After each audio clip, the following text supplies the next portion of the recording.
Top mechanic group நண்பர் அனைவருக்கும் வணக்கம். நாகர்கோவிலேருந்து பிஎன் பைக் குமார் பேசுகிறேன். இந்த வண்டி பார்த்திங்கன்னா ஆர்டிஆர் 160 BS6 மாடல் வண்டி அப்பாச்சியில். என்ன கம்ப்ளைண்ட்னா வண்டி வந்து சாவி போட எந்த லைனுமே ஆன் ஆகலை, எந்த பீஸுமே போகலை. BS6 வந்து இந்த ஃபால்ட்டு நிறைய வருது, இந்த மாதிரி ஒயரிங் ஃபால்ட்டு. ஃபீஸ் எல்லாமே நல்லாயிருக்கும், ஆனால் வந்து பவர் சப்ளை ஆனாலும் மற்றபடி ரிலேக்கெல்லாம் லைன் ஆனில் தான் இருக்கும். ரிலேவை ஆன் பண்ண மெயின் அதாவது சாவி ஆன் பண்ணால் லைன் வரணும்.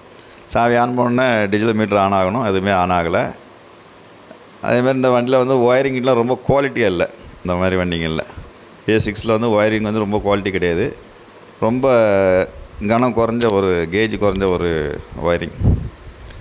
அது என்ன கம்ப்ளைண்ட் ஆச்சுன்னா, சாவிக்கு வர மெயின் சப்ளை அதான் ரிலே ஆன் பண்ண லைன்னு சொல்லுவோம். அது ஏன்னா ஒரே ஒயரில் எல்லா லைனும் ஆன் ஆகும். அந்த ரிலே ஆன் பண்ண லைன் வந்து சாவிலேருந்து ஆன் ஆஃப் லைன் ரெண்டே லைன் தான் வரும். டிசி வண்டின்னு சொல்லக்கூடிய ரெண்டே லைன் தான் வரும். பார்த்திங்கன்னா மெயின் சப்ளைன்னு பார்த்திங்கன்னா பிளாக்கும் ரெட்டும், அதான் அதுக்கு வந்து டிசி வந்து சாவிக்கு வர இன்புட் லைன். இதுதான் சாவியினுடைய சாக்கெட்டு. அவுட்புட் பார்த்திங்கன்னா காப்பி கலரில் பிளாக், அந்த ஒரு அவுட்புட். இதை சும்மா ஒரு லைன் டெஸ்ட் வச்சு ஈஸியாக பண்ணிடலாம். BS6 இன்றைக்கி ரொம்ப ஈஸி மெத்தட் ஆகி போச்சு. எல்லா வண்டியுமே எல்லா ஃபால்ட்டையுமே ஓபிடி ஸ்கேனரில் காமிச்சிருது. ஆனால் நமக்கு வந்து மூளைக்கு வேலையே இல்லை, இது யாருனாலும் செய்யலாம். BS6 வந்து ரொம்ப ஈஸி மெத்தட்னால ஒயரிங் தான் கொஞ்சம் கன்ஃபியூஸ் பண்ணும்.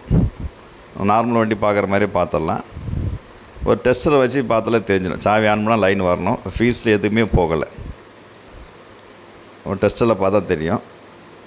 பார்த்திங்கன்னா இந்த ஹேண்டில் திரும்பக்கூடிய ஹெட்லைட்டுக்கு டூமுக்குள்ளே தான் அந்த கிட்டில் எப்பவுமே கட் ஆகும். இது சாதாரண நார்மல் அப்பாச்சிலையும் அதாவது BS4 மாடல்லையும் BS3 மாடல் இந்த மெத்தடில் தான் கட் ஆகும் அந்த ஒயரு. அதே மெத்தட் தான் இதுலேயும் கட் ஆகுது ஒயர். அந்த ஆசிட் வந்து இந்த வண்டிங்களில் வந்து லைனில் வந்து வரதுனால பேட்ரி ஆசிட் வந்து எப்போவுமே அந்த டிசி சப்ளை ஒயரிங்கில் எப்போவுமே வந்துடும். இத்து போயிடும். ஒரு மாதிரி பொடி மாதிரி கட் ஆகிடும். லைன் தான் கட் ஆகிடுச்சு. இதுக்கு என்ன பண்ணால் ரொம்ப பயந்துட்டார் வண்டி ஓனர்.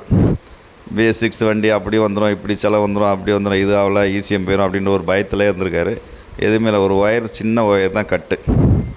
இந்த ஒயர் கட்டினால வந்து மால் ஃபங்க்ஷன் கூட லைட்டு வந்து எரிய ஆரம்பிச்சிடும். அதை வந்து நம்ம ஒரு ஓபிடி ஸ்கேனர் போட்டு அந்த எரரை வந்து ரிமூவ் பண்ணி விட்டுடலாம்.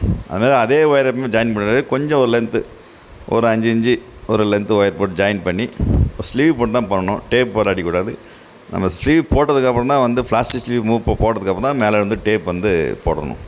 டைரெக்டாக டேப்பு இது பண்ணக்கூடாது. இந்த மாதிரி வண்டிங்களில் வந்து டேப் வந்து ஒரு வெயில் பட்டாலோ மழை பட்டாலோ வந்து உரிய ஆரம்பிச்சிடும். ஸ்லீவ் போட்டு அதுக்கு மேலே வேணால் டேப் போடலாம். அதுமாதிரி இந்த பின்னை வந்து எப்போவுமே ரிமூவ் பண்ணிக்கணும். மேலே ஒரு சின்ன பின்னு இருக்கும். இந்த பின்னை வந்து நம்ம எப்போவுமே ரிமூவ் பண்ணிக்கிட்டு தான் ஒரு லைன் டெஸ்ட்டில் பார்க்கணும். இல்லைனா அந்த டெஸ்ட்டு உள்ள சின்ன ஹோல்ஸாக இருக்கனால டெஸ்டர் வந்து உள்ளே போகாது. இந்த மாதிரி கிளிப்பு கொடுத்துருப்பாங்க. அந்த பின்னை வந்து நம்ம ரிமூவ் பண்ணிட்டு தான் போடணும். இப்போ போட்டோன்னே உங்களுக்கு ஆன் ஆகிடுச்சு. ஒரே லைன் தான் ஃபால்ட்டு, வேறு எந்த ஃபால்ட்டுமே கிடையாது. ரிலே ஆன் பண்ண லைன்னு சொல்லுவாங்க அந்த BS6 வண்டிங்கில். மெயின் லைன் கிடையாது. ஏன்னா மெயினுக்கு எல்லா லோடுமே அந்த ஒரே ஒயரில் வராது. ரிலே ஆன் பண்ணுற மட்டும் தான் அந்த லைன். அது சாவி லைனாக வந்து இது ஒர்க் ஆகும். அதில் எரர் வந்து விழுந்தனால ஒரு ஓபிடி ஸ்கேனர், அதாவது இந்த நாங்கள் இப்போ சமீபத்தில் அந்த ஓபிடி ஸ்கேனர் வாங்கினோம். ஏற்கனவே வந்து ஒரு ப்ளூடூத் டைப்பில் இருக்குது. V191 வச்சுருக்கோம். இது வந்து 317. இது கிட்டே மொத்தம் விலையே பார்த்திங்கன்னா 4200 13 கேபிள் கிட்டு ஓபிடிலாம் சேர்ந்து நல்லா ஸ்பீடாக வந்து ஒர்க் ஆகுது இந்த ஓபிடி கிட்டு. இந்த டூலில் தான் வாங்கணும். ஓபிடி கிங் இவங்கள நீங்கள் கான்டெக்ட் பண்ணிங்கன்னா அவங்களே உங்களுக்கு போட்டு விட்ருவாங்க. கேஷ் ஆன் டெலிவரி ஆட்டு இது பண்ணுறாங்க. இந்த ஓபிடி கிங் டைரெக்டாக டெல்லியிலேருந்து உங்களுக்கு டைரெக்டாக போட்டுருவாங்க. நம்ம அந்த பொருள் வந்ததுக்கப்புறம் கேஷ் கொடுத்தா போதும், அந்த மாதிரி வருது. மற்ற ஓபிடி ஸ்கேனரோட கம்பேர் பண்ணால் ரேட் ரொம்ப சீப்பாக இருக்குது. 4500 கேபிள். ஸ்கேனரோடைய ஸ்பீடும் வந்து நல்லா இருக்குது.